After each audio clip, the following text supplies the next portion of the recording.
All right, we're ready. Let's go. Well, I originally arrived in Japan in late 1998 with the United States Air Force, and immediately there's just this feel, this aura about being in Japan. It's very unique. There's lots of opportunity. There's lots of new, fun, great things to do, and immediately I was thrust into cars. There's cars here that are available nowhere else in the world, and so right away I was driving Skylines and Silvias and things of that nature, and the road took me into motorcycles. About 2003 I started doing custom motorcycles and going to motorcycle events and things of that nature. With that was my visibility of being the white kid around all these Japanese companies and Japanese people, competitors, things like that. So I used to field questions, can you get me this, can you do that, can you help me with this? So right away it wasn't apparent to me, but it soon materialized that there was an opportunity here to facilitate the needs of Japan from an outside viewpoint. They wanted things from the United States, they wanted things from the UK, Australia, wherever it may be in the world, but they didn't have the ability to speak the language to get it. So I facilitated that need, and thus my initial company was born in 2005, and that was nothing but importing. I used to have a Japanese partner, and it came to the time where it was time to decide to go further or split off and do our own thing. And for me, it made more sense to do my own thing, so that's when AFG Motosports was born. Well, we moved to the new locations. Primarily, it was born out of necessity. We were in a location that was not very intuitive of cost, as well as foot traffic and customers being able to find us very easily. That was the gist of it, and so I started to search for something more formidable for people to access and visibility. So ultimately it was just a kilometer down the road, but it actually put us in a very, very good position. We actually now have 2 locations. They're split up by about 400 meters. And we have a showroom that deals nothing with but motorcycle sales. The other part is service. We have a rider's lounge, and we also have a store to facilitate the rider's gear's needs and some miscellaneous parts that are typically purchased for bikes, be it brake pads, batteries, things like that. So we have everything that people would want. The customers welcomed the change. It's a lot more accommodating. The feel is a little more compact, but it's more welcoming. It's not so massive to where it looks like it's domineering. There's so much going on there that you feel overwhelmed by how much is around you. It's subtle, it's nice, it's comfortable. You can come in here, sit down on the couch, have a coffee, and thumb through a catalog and let us know what you need. Well, getting the shop ready, I'm the first person to tell you I'm very obsessive. I have OCD. I don't like things dragging. I don't like slow. I want it now. I want it instant, and I like to get it done. I'm very hands-on. I don't like other people doing things. I want to be the one to have ultimate control with my hands on it, to do it the way I want to without reverting back and having to fix something that maybe somebody did that I don't like.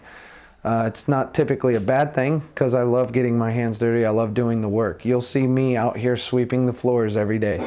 I'm just that obsessive with everything. So the structure of the shop and the store and everything took form very, very rapidly.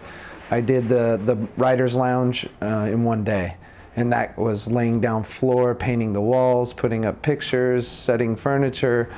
The next day was focused on the workshop. And it was just step by step, day by day, but it's very fast, very precise. The problem comes in that I get it all done too quick, and then I have nothing to do, and I find myself changing everything.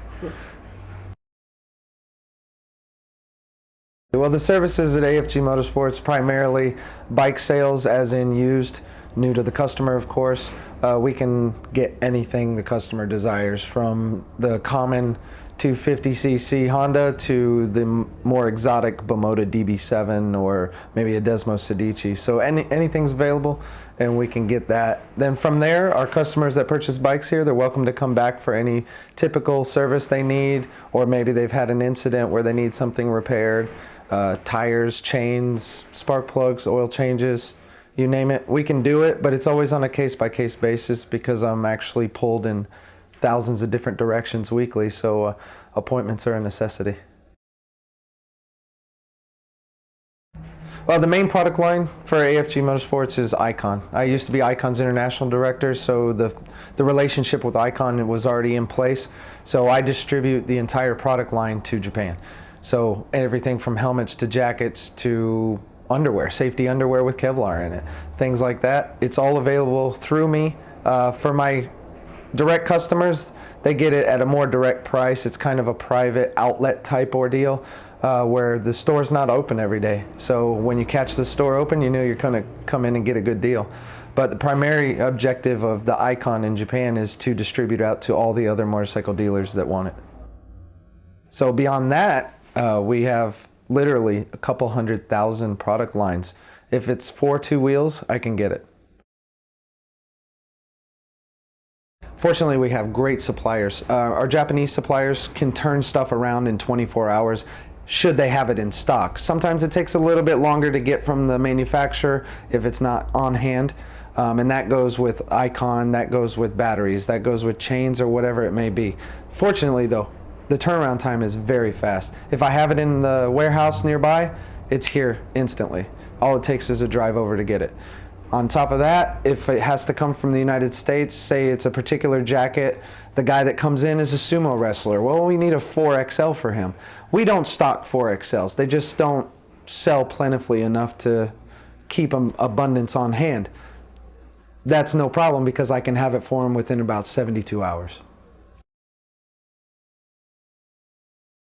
For the person that doesn't know anything about AFG Motorsports and wants to know what we're about, the one thing that we can tell them about AFG Motorsports and all the staff that works here is you get treated like a friend or family. We give you the hands-on, person-to-person kind of feeling that you would be talking to your father over a dinner table. We give it to you straight, and 9 times out of 10 we're recommending things that not necessarily most motorcycle shops would, by legitimacy, what we do, what we use, and how we handle things. Sometimes I even refer people to other shops just because they have a better skill level or skill set, or they identify a product in a certain way that only they can deliver. So I don't mind sharing the wealth, and I want people to feel comfortable here. So it's about the customer's needs primarily, and it's not about making money. That's just a fringe benefit. So we do a lot of business online, of course. Those customers don't realize when we're actually open door for business. A lot of customers, I get emails or phone calls and they're saying, Jason, I went by the shop and it was all shut down. What's going on? When are you opening? The thing there is I do a lot of community events. I do a lot of involvement. I do track days. I do the Tokyo Motorcycle Show. You name it. If it's two wheels, I try to get there. I try to get my staff there. I try to get my products there. So when you see the doors closed, it's not because we're lounging and having a beer out back. We're out doing something in the community, and usually we'll put that up on our social network sites or an email splurge. We'll just send it out to everybody and tell you where we're at. Come see us there. Come get involved in the Japanese motorcycle community. It's like no other in the world. You will have Bozozoku bikes with their big revving engines parked right next to Italian superbikes. Nowhere in the world where you get that kind of demographic blending. So come on out and enjoy the motorcycle scene in Japan with us. Right now, business is phenomenal. I couldn't ask for anything better. It grows and grows every day. More customers, more people checking in on our websites and social media. There's so much going on right now. I cannot handle it by myself. I actually have 3 part-time guys. I have 1 full-time guy. I have an IT specialist. There's just so much going on, I wouldn't be able to handle it myself. Okay, outside of AFG Motorsports daily operations, if you will, I do compete in professional drag racing. I host track days. I run circuits. I'm also the advisory editor for a Japanese magazine, which takes me out of the office to test motorcycles, test tires, anything that it's needed to meet the objective of the magazine. On top of that, I also share a common bond with MCN out of the UK, and I'm one of their Japanese correspondents for races or any type of motorcycle event, maybe new promos, new models, things of that nature. So outside of AFG Motorsports, I do probably 10 times as much as I do within. When it comes to the Japanese motorcycle scene, the domestic manufacturers and suppliers and everything that goes on in Japan, because everybody in motorcycling is inherently related to Japan, whether it be through the ECU and their KTM that's made in Japan, or it be the tires that they're running on. It doesn't matter what bike, everybody's inherently related to Japan. So with that comes my visibility to the international community, and I get sequestered, if you will, many times to test products, review products, put them in magazines, or just give them my thumbs up or thumbs down or what they could improve upon to make a better product for the international market, not so much just focused on the Japanese market. In the near future for AFG Motorsports, the things we're looking at right now, or what I'm looking at right now, is I need a warehouse facility to store all my ICON products and have them available for my Japanese dealers, so we don't have to go to the United States and use the warehouses for the company there. We need to have our own stuff available for when the customers need it rapidly within one day. 24 hours is my pinpoint. Right now we do things turn around 3 to 4 days, which is also ultimately fast for an import brand. It's just not my style of business. When I want something, I want it now. Instant gratification is what typically people want. So I'm the same way. So that's what I want to provide. I've researched some areas, looking at some warehouses. Fortunately, I have a friend that actually has what you could refer to as a compound, and he has several buildings, and he's offered one to me. I've actually been reviewing a couple options. ICON has a series, a lineup called the 1000 series, which is more of a pinnacle brand, top quality leathers. I'm not going to say it's safer, it's just more of a premium product, because all of ICON carries that safety certification, and it's made by real riders for riders. So you get quality product all the time, but it's just a step up. It's something a little bit nicer, a little bit better. So what I'm trying to kind of gauge is, should I open up a boutique style shop in a real trendy area of Tokyo, maybe Shibuya, maybe something like that, and see what happens. It seems like it would work, but I don't know if it's something we need to do. So that's something I would like to figure out in the near future. The other thing in the near future is I have, like I said before, everything is kind of pulling me in different directions. So I'm going to be doubling up my staff because I just don't have the time, and I'm being pulled over here for this and that kind of thing. So we're going to get some really qualified, good people that operate the same way I do. I'm Justin. I pretty much help Jason with everything around the shop. Everything from bike maintenance, oil changes, tire changes, customizing bikes, to his photography, selling merchandise in the shop, his personal assistant from time to time if need be. So just whatever he needs done, whatever he needs help with is kind of what I step up to help out to do. Be the easiest and quickest way to describe what I do here.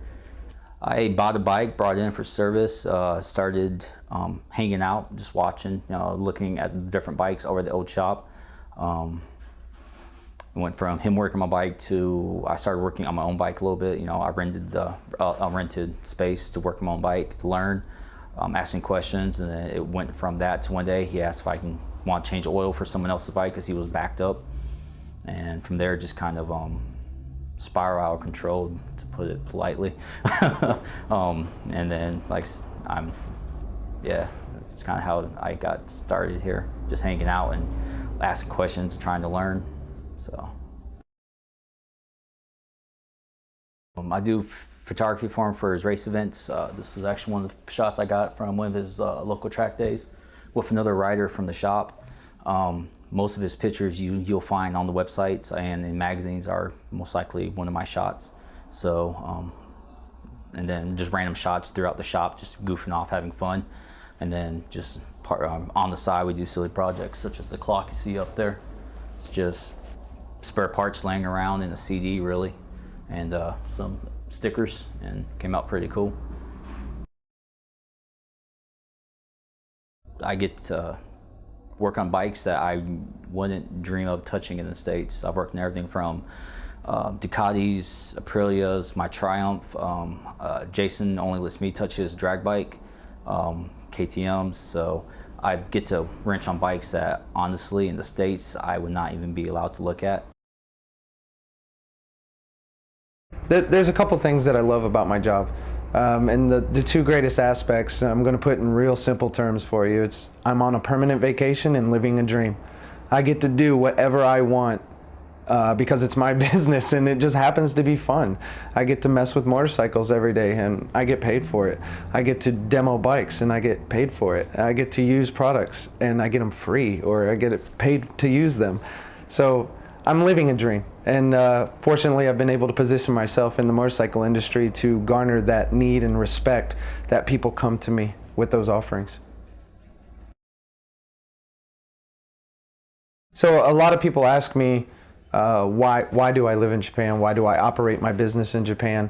Why do I stay here? Why am I a permanent resident of Japan?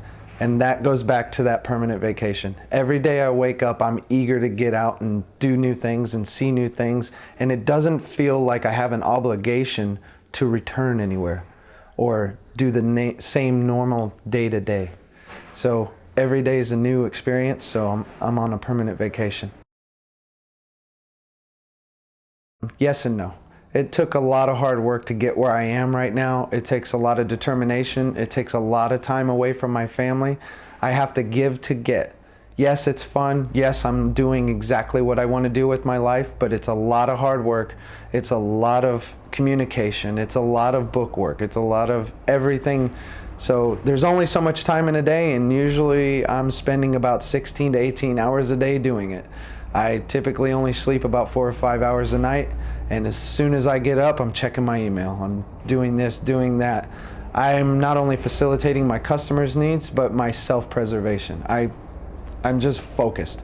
That's all it is. And sometimes my family pays the price for it because I'm not around as much as I should be. But the goal in the future is to make this all smooth, precise, so I can take that time. I can step back and go spend the weekend at Disney with the family.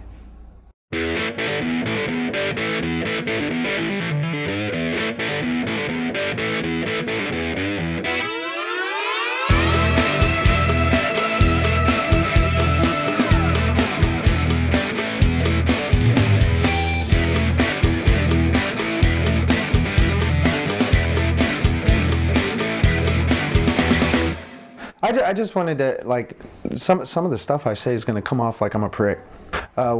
That's going to happen real soon. Some other things is he just started the bike. You dick! You dick! Ready? Satan. You should probably, yeah. don't look at me though, look at Scott. Okay. Are you kidding me? You want me to sell some shit? Oh, there's a paper for this, there's a paper for that. Hey, let me fax it to you. When I first came to Japan, I'm like, what the hell's a fax machine? I haven't seen one. You got that sitting next to your 8-track player? And now here it is 12, 13 years later, and they're still using these fax machines. I had to buy one recently. If you don't have one, you can't do business. I know, you can't do business without a fax machine. I'm like, what the hell, people? Scan it, email it to me. I don't wear stripes. I don't, but it's one color. All right, we're ready to go. Come on, really? That's okay. I've known him for like 6 years and I still don't understand. You guys ready? I got shit to do. Every second word they're saying is F this. Hey guys, shut up! What's up? Shut up! You want me to close the door down? No, just be quiet. Just for like 10 seconds. Stop swearing. Go, shut up! That was funny. We run a real. Big mouth, big mouth, big mouth. Hey, AJ, what you doing? Focus. Come on, AJ. Focus.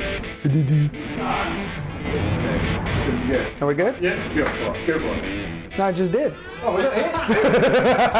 That was good. That was good. All right. All right, we're ready. Let's go.